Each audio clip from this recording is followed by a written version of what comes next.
Hello, Alida here, your writing coach at Word Essential. And this week I'm doing something a little different. I am on a writer's retreat. I'm in Grand Marais, Minnesota, on the north shore of Lake Superior. It is absolutely gorgeous. The lake is pretty much flat today.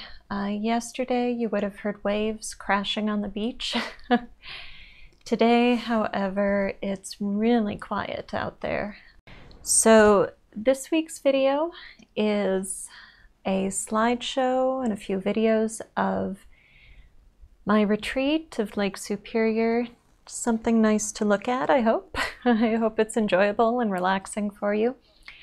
And I'm going to talk a little bit about writers' retreats, the benefits of them, why they are so worthwhile, and also how pretty much anybody can go on a writer's retreat. You don't need a lot of money. You don't have to go far from home. And I strongly encourage you to see if you can't make it happen at some point. I have been on 3 writers' retreats. So why go on a writer's retreat? Why bother? What can you do away that you can't do at home? Well, a physical change of scenery does really wonderful things to clear your mind, and it allows you to just let go of so much of the daily stress and pressure, the mundane, get the bills paid, run the errands, do the chores, take care of, the kids or the partner or the pets or whatever you need to do. And getting away rejuvenates and energizes you for your projects and for getting more work done. So whenever you do a retreat, make sure that you spend some time resting.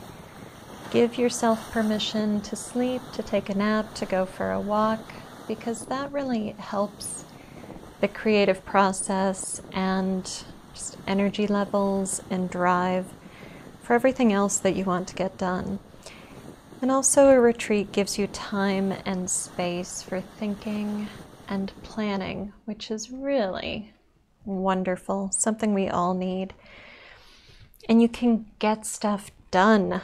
Oh my goodness, it's wonderful to be away from all of that daily stuff, the daily grind, and just focus your energy on 1 to 3 projects. Don't bring a ton of stuff and overload yourself.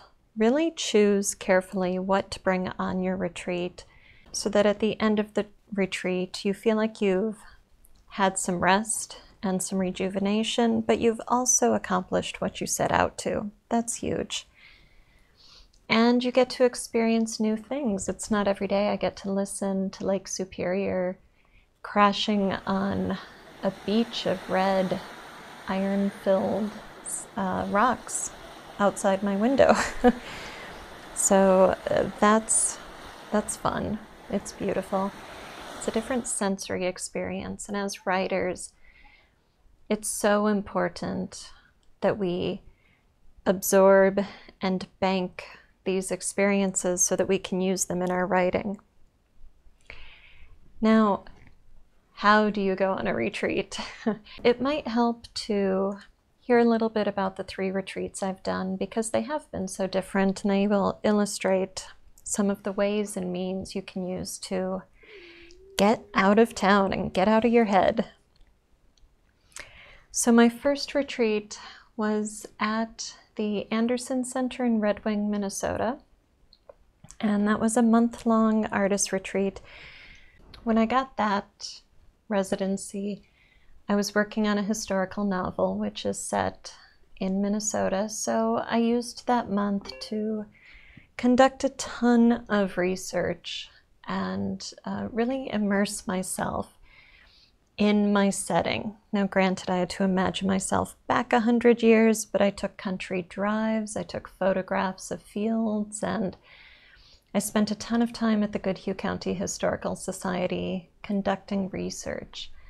I also got a ton of writing done. It was so liberating to be away from my home and family responsibilities and really focus on my life as an artist. So one thing you can do is apply for residencies, and there are quite a few out there. Some are free, some are paid, some you pay for, and they vary in duration, so you don't need to take a month off of work to go and do an artist residency. That just happens to be what I was able to do many years ago. Now, my second retreat was when I was working on my thesis for my MFA degree. And I had a partner and 3 kids and a dog at home.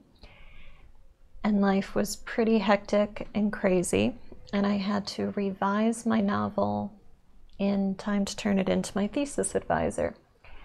So I did some digging online and found a convent in St. Cloud, Minnesota that rents rooms.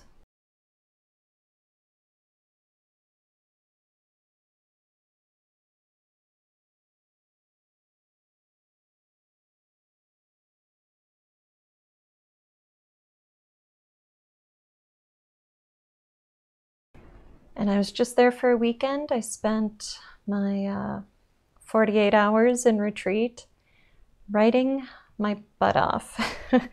And I made huge headway. So that's a totally different kind of retreat, extremely affordable. But you can get creative. Go online, do some searches, see where you can rent rooms that are unexpected, like convents. Now, this is my third retreat. And a writing friend and I, a great friend, Nico, he's in some of the photos, we rented a condo on the North Shore of Lake Superior. We're both writers, so we are like-minded. We came up here with a shared purpose to get stuff done and also to plan our writing goals for the coming year. And we came out of season. So you can find places driving distance from home, pick times of year when they aren't popular and lodging is a lot more affordable, and find a writing friend who's willing to cost share with you. And that makes another way you can take advantage of some retreat time. All right, that is it. So I hope you enjoyed these pictures of Lake Superior, and I hope you think seriously about a writing retreat. It's really a wonderful gift to yourself and a way to honor the fact that you're a creative person and an artist. Thank you so much for watching. I'm Alida, and I hope you have a great writing day.